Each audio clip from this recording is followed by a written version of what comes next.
Hi, my name's Morgan McGee, and today I'm going to be talking a little bit about medical assisted suicide. So, the book definition of medical assisted suicide is suicide undertaken with the aid of another person. This is usually associated with physician assisted suicide, which just means that a physician or healthcare provider assisted in it. It's usually used when a patient wishes to end their suffering. And it's a very controversial topic. A lot of people are either really for it or really against it, which is why it's only legal in a select few states. And I just want to talk a little bit about Jack Kevorkian. So many of you may know from our discussion board that he was a pioneer when it came to physician-assisted suicide in the United States. He started doing assisted suicide before it was legally a thing because he believed in his heart that he was helping people who were suffering.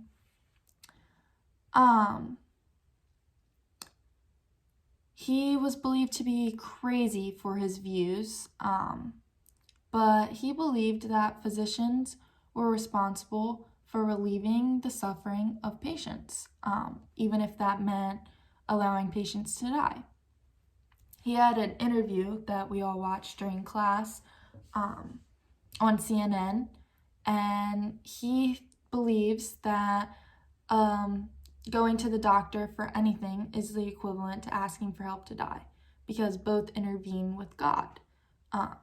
He also stated that doctors play God no matter what they're doing, which this is a big pinpoint because many people who don't agree with physician-assisted suicide, it's because of their religious beliefs.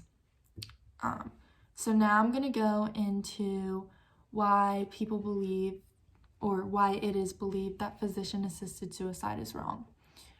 I'm just going to state what the Hippocratic Oath states. It says, "I will keep the sick from harm and injustice. I will neither give a deadly drug to anybody who asks for it, nor will I suggest this in effect." And what that is saying is nobody should be allowed to kill or assist in killing intentionally.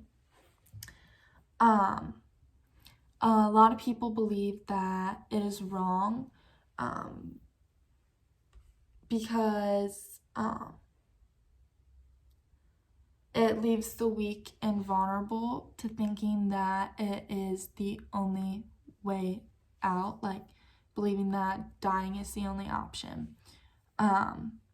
It also would corrupt the practice of medicine and the doctor, and also the doctor-patient relationship. It takes away from the patient's trust of the doctor's commitment to life and health of the patient.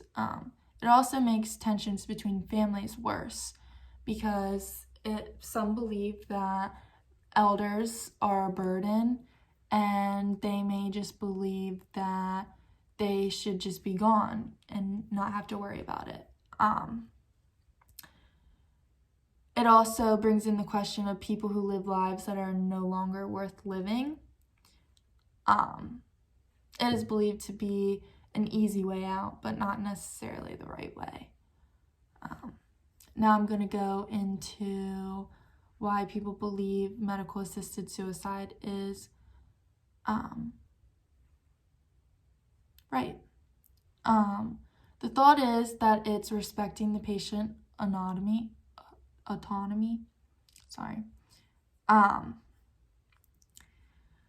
And it's just people think that patients should be permitted to control the circumstances of their deaths just as they would their living life.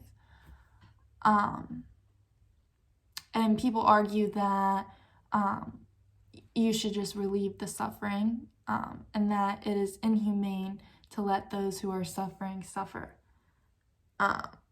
And that it is cruel to let those who wish to die with dignity lay there suffering and pain. And as many of you know, medical assisted suicide is obviously a controversial topic, as we just discussed. And there are two sides, and when it comes down to is if you believe that society has the obligation to relieve the suffering, then you agree with physician-assisted suicide / medical-assisted suicide. But on the contrary, if you believe that society has a moral duty to protect and preserve life, then you are against medical-assisted suicide. There are people who are strongly for it and strongly against it. I guess the question is, where do you lie? Thank you for listening, and bye.